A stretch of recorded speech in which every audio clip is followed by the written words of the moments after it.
Salam bahagia kawan-kawan desa di seluruh Indonesia. Kembali kita berjumpa di Forum Rembuk Desa Nasional. Pada siang hari ini kita menggelar acara Rembuk Desa Nasional ini lebih pada kita ingin merefleksikan ada satu semangat luar biasa yang terjadi di 3 April 2006 atau dua dasawarsa yang lalu. Alhamdulillah saya masih diberi kesempatan untuk merasakan ulang tahun yang 20. Jadi pergerakan aksi 3 April 2006 itu adalah aksi lanjutan dari mulai kita Februari, kemudian Maret, dan kemudian April. Jadi 3 bulan berturut-turut gelombang aksi teman-teman kepala desa, perangkat desa, mulai dari 150 orang karena waktu itu saya ingat betul hanya 3 unit bus yang mendatangi mendatangi Kementerian Dalam Negeri, dua dari Jawa Tengah, satu bus dari Jawa Timur, kemudian gelombang berikutnya bulan Maret. Ini bulan Maret kita mendatangi gedung DPR. Jadi waktu itu gedung DPR kemudian dilanjut long march ke istana. Jadi Saya saya tidak perlu melihat peta karena saya jalan langsung dari DPR sampai ke istana itu 13,8 kilo. Jadi jalan panjang long march yang kita lakukan. Waktu itu di DPR kita diterima oleh fraksi-fraksi. Kemudian menurut saya ternyata jumlah cukup banyak itu tidak cukup terlihat ketika masuk di komplek istana, komplek DPR ya. Jadi ada mungkin sekitar 10 ribuan itu nggak kelihatan di gedung DPR. Jadi kemudian saya ingat betul waktu itu ada sesepuh dari kepala desa Jawa Tengah namanya Mbah Rohim. Itu kemudian tanya ke saya, Coy, iki ini bagaimana ini? Teman-teman saya sampaikan, Mbah ini nggak akan kelihatan gerakan kita kalau kita nggak keluar. Ya udah keluar aja. Ya kalau minta keluar, nggak mungkin saya yang mengajak. Tapi kalau Mbah Rohim yang perintah pasti jalan. Waktu itu tokoh sentral kita, kalau di panggung itu Mas almarhum Sudir Santoso, Al-Fatihah untuk beliau. Semoga beliau mendapatkan tempat yang apa, luar biasa di surga. Beliau adalah sosok yang mampu membakar semangat kawan-kawan kepala desa, perangkat desa. Jadi waktu itu kemudian beliau berorasi bahwa kita tunjukkan kepada Jakarta ini bahwa kepala desa, perangkat desa itu ada dan datang di Jakarta. Saya ingat betul waktu itu di bulan Maret, mungkin kawan-kawan yang sudah bergabung, saya ingat betul kita diberikan akses untuk semua kepala desa, perangkat desa itu di Sudirman Tamrin itu diminta jalan di jalan utama dan semua kendaraan itu lewatnya jalur lambat. Nah, tetapi karena memang suasananya yang sangat luar biasa itu, akhirnya kemudian kepikirannya adalah nutup jalur busway. Jadi waktu itu awal-awalnya busway, Gus. Jadi awal-awalnya busway masih warna merah oranye. Itu itu saya ingat betul ada salah satu media yang mengambil gambar dari atas. Jadi busway itu ada sekitar 11 bus itu berjejer. Jadi dia itu memanjang udah kayak kereta. Jadi itu kenangan-kenangan yang sempat saya rasakan. Saya mengikuti perjalanan kawan-kawan sampai di Bundaran HI. Mungkin Gus Ivan bisa membayangkan suasana perjalanannya panas di Bundaran HI itu ada beberapa kepala desa yang kemudian karena saking panasnya kemudian cuci muka rambut dibasahin, tapi ada yang sangat saya ingat karena sorenya saya ditelepon oleh kakak saya, artinya kakak di pergerakan, telepon saya marah-marah karena beliau melihat di LC di SCTV itu eh, kameramen itu mengambil gambar kepala desa sedang minum air dari air mancur itu. Jadi saya dimarahin habis-habisan. Kamu nggak pernah berpikir menggerakkan kawan-kawan, tidak dipersiapkan, bla bla bla dan seterusnya. Saya akhirnya harus datang ke Banyumas karena senior ada di Banyumas. Kemudian saya harus datang ke sana menjelaskan kondisinya dan minta maaf atas kejadian itu. Jadi jalan dari DPR ke Istana. Kemudian bergerak kita di bulan April itu titik kumpulnya bergeser.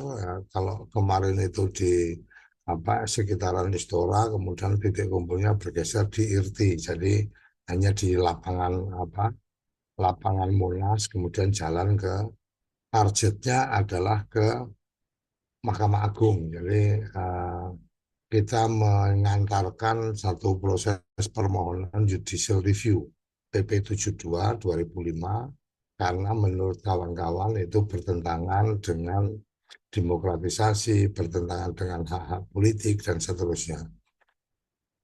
Itu akhirnya bergulir sampai kemudian kita rasakan hari ini. Uh, ada di ada di 2006 saat ini kita merasakan bahwa 2014 lahirlah Undang-Undang Desa. Perjalanan dari 2006 kita melakukan apa roadshow ke banyak tempat, kita menggelar forum-forum dan seterusnya. Sempat ada kondisi-kondisi yang kurang solid, kemudian kembali bergerak. Alhamdulillah 2010 lebih didominasi oleh teman-teman Persatuan Perangkat Desa Indonesia. Waktu itu ketuanya Mas ketuanya Mas Ubed, kemudian sekretarisnya sekjennya Mas Widi Hartono waktu itu 2010 saya masih ingat. Jadi kalau mengawal kawan-kawan pergerakan saya punya ini Gus, saya punya candi-candinya lah. Artinya ketika bicara uh, bulan November 2010 maka di sana ada satu candi yang saya katakan sebagai pertanda adalah kalau kawan-kawan melihat di Kementerian Dalam Negeri sekarang kanopi apa dulu itu kanopi besi, sekarang udah jadi beton. Itu yang merobohkan besinya adalah teman-teman perangkat desa waktu itu. Kebetulan saya yang mendampingi. Kemudian kalau kawan-kawan melihat yang di depan DPR pembatas jalan dengan dengan jalan tol antara jalan tol dengan jalan kalau Subroto itu dulu pembatasnya besi, sekarang beton yang tingginya 1,5 meter kira-kira itu ya. Nah, itu juga karya kita. Kenapa karya kita? Karena kejadian 2012. Jadi 14 Desember 2012 itu besi pembatas antara jalan raya dengan jalan tol itu bisa tercabut. Jadi saya bilang bahwa aksi-aksi semacam itu nggak mungkin lepas dari keperluan-keperluan orang masuk. Kita nggak dalam nalar kita nggak mungkin kepala desa perangkat desa kemudian berpikir membongkar pembatas besi-besi pembatas itu.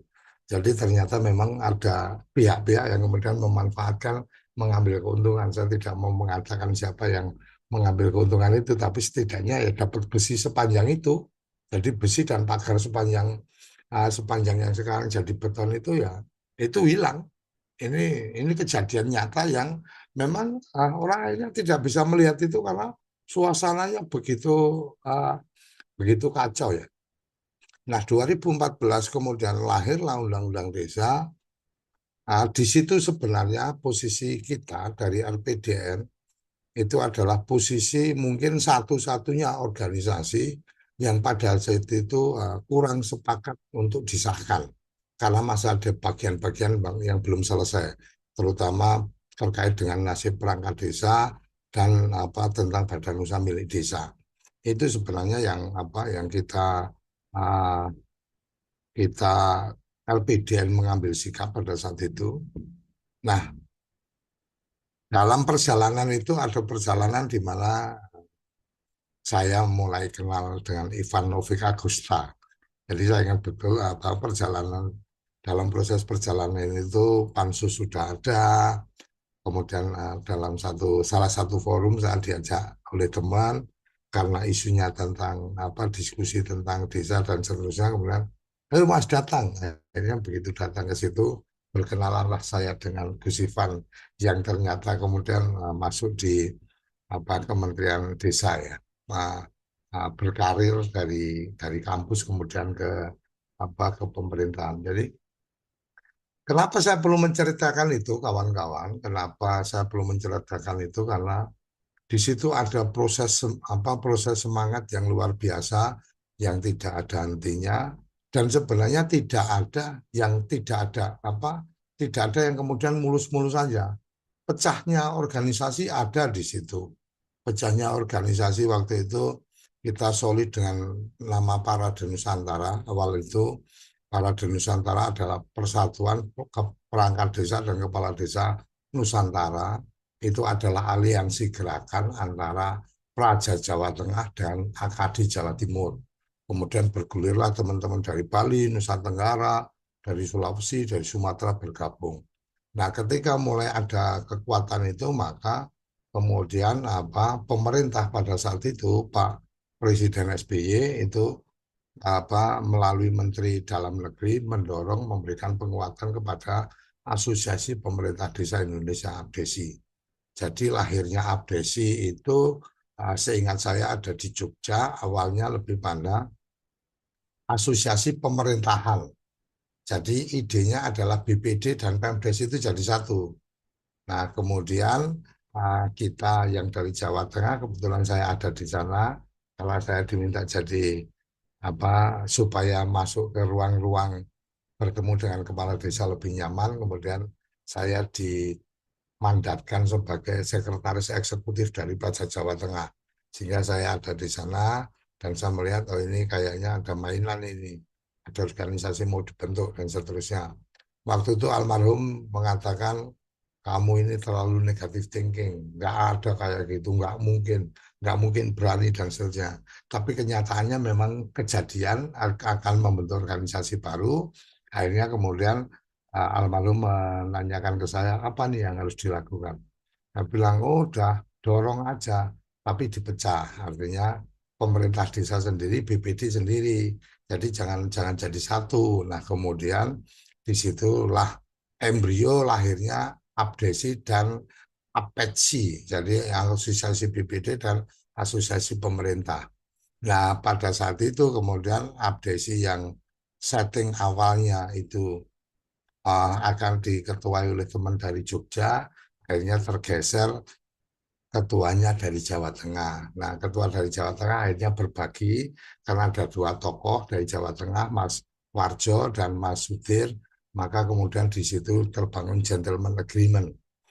Mas Warjo silakan urus abdesi, tapi abdesi jangan ada di Jawa Tengah. Mas Sudir hanya ngurus Raja Jawa Tengah dan tidak akan mengganggu abdesi, tapi uh, kekuatan-kekuatan di luar itu nggak memungkinkan untuk berbagi wilayah kekuasaan. Akhirnya berbenturanlah antara abdesi dan Parade Nusantara. Parade Nusantara semakin menguatkan jaringan, abdesi semakin menguatkan untuk urusan-urusan internal. Kira-kira itu kawan-kawan yang ingin saya sampaikan di forum pembuka kita. Kenapa kemudian kita ingin membuat Rembuk Desa memperingati lahirnya gerakan kesadaran konstitusional sebenarnya. Kenapa saya bilang lahirnya gerakan kesadaran konstitusional desa? Karena di 3 April inilah maka kemudian ada gerakan untuk melakukan judicial review terhadap PP 72. Nah, hari ini sebenarnya potensi itu ada untuk kemudian ketika memang ada kesadaran untuk itu.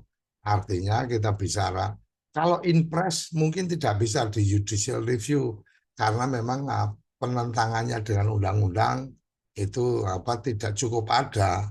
Artinya secara secara hierarki juga tidak dikenal impres itu.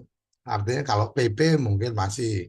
Nah, oleh karenanya yang paling mungkin lebih pada bagaimana judicial review terhadap implementasi dari impres itu. Nah, ini mungkin menjadi catatan yang secara secara hukum dan seterusnya nanti akan ada forumnya sendiri.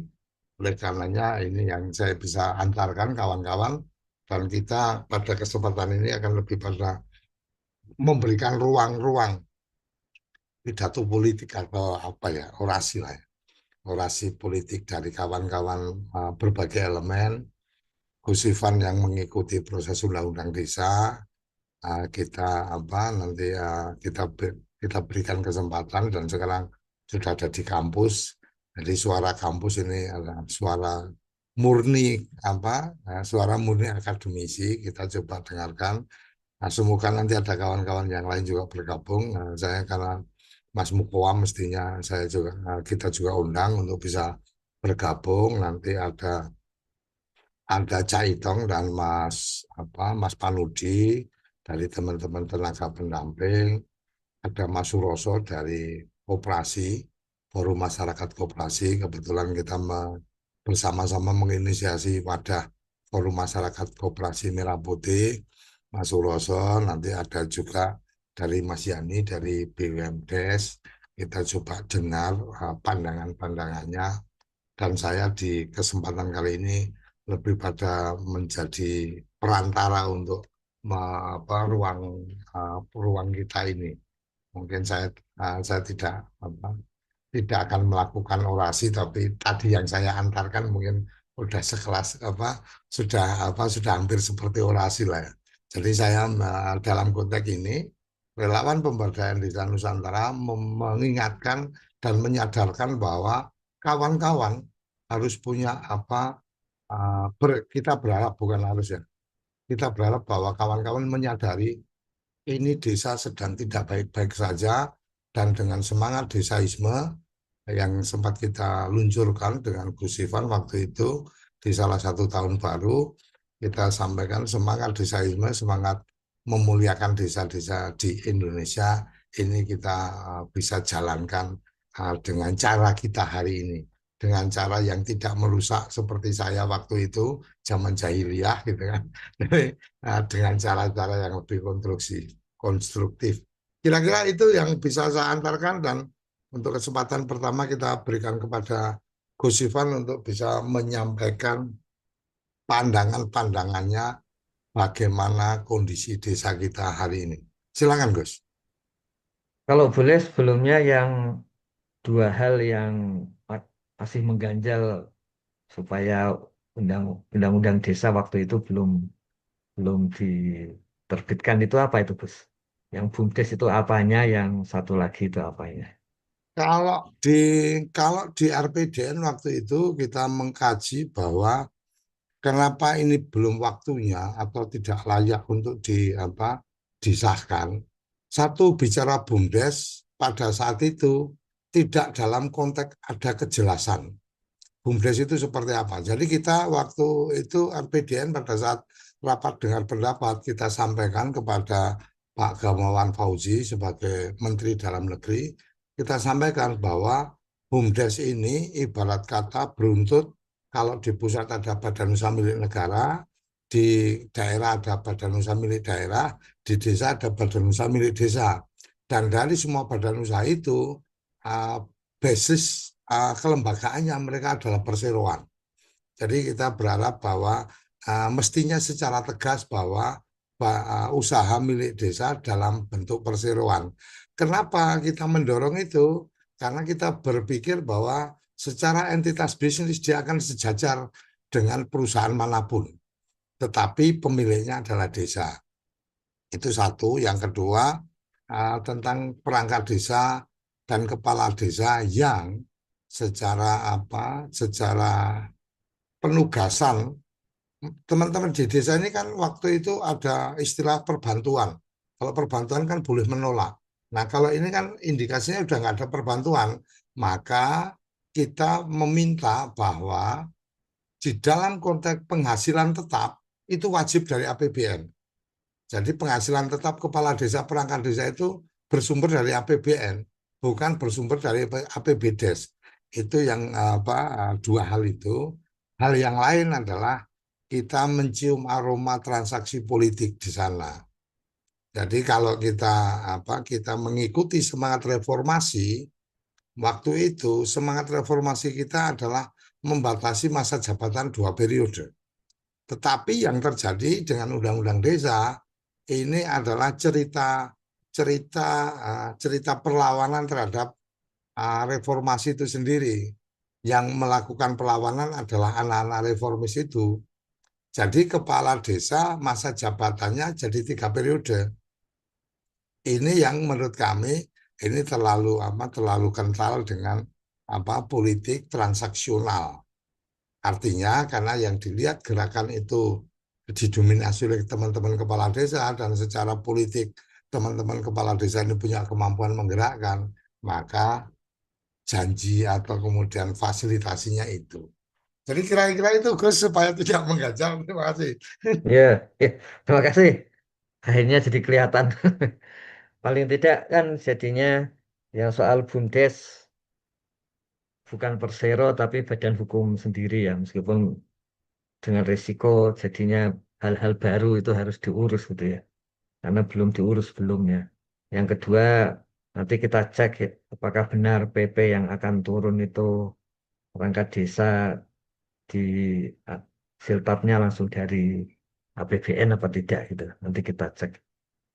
Tapi yang ketiga itu yang aroma itu memang menarik sih.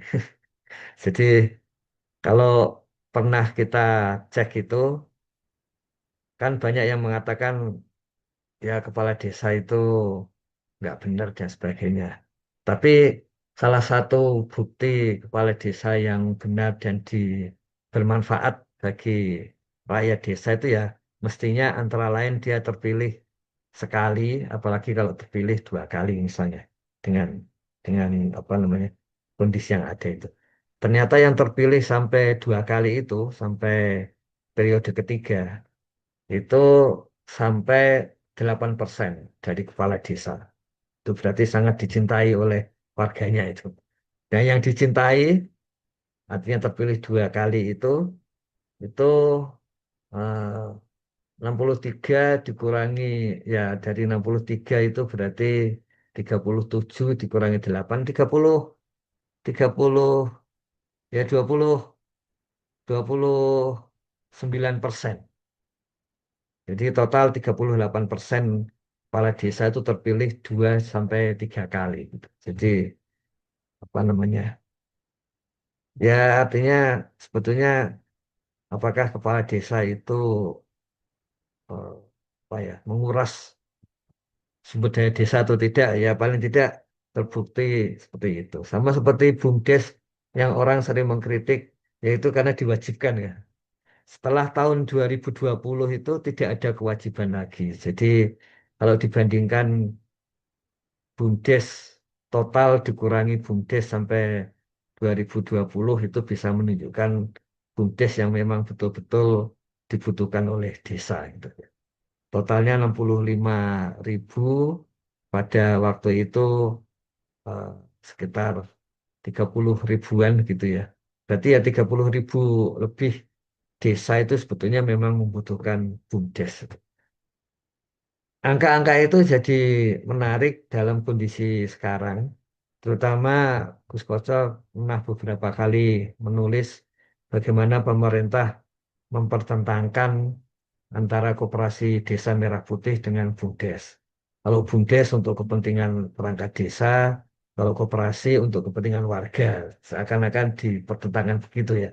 Seperti biasa itu sebetulnya metode untuk menyusun program baru. Jadi program lama itu dianggap buruk dan kemudian yang lama itu adalah masalah gitu, sehingga kemudian perlu hal yang baru.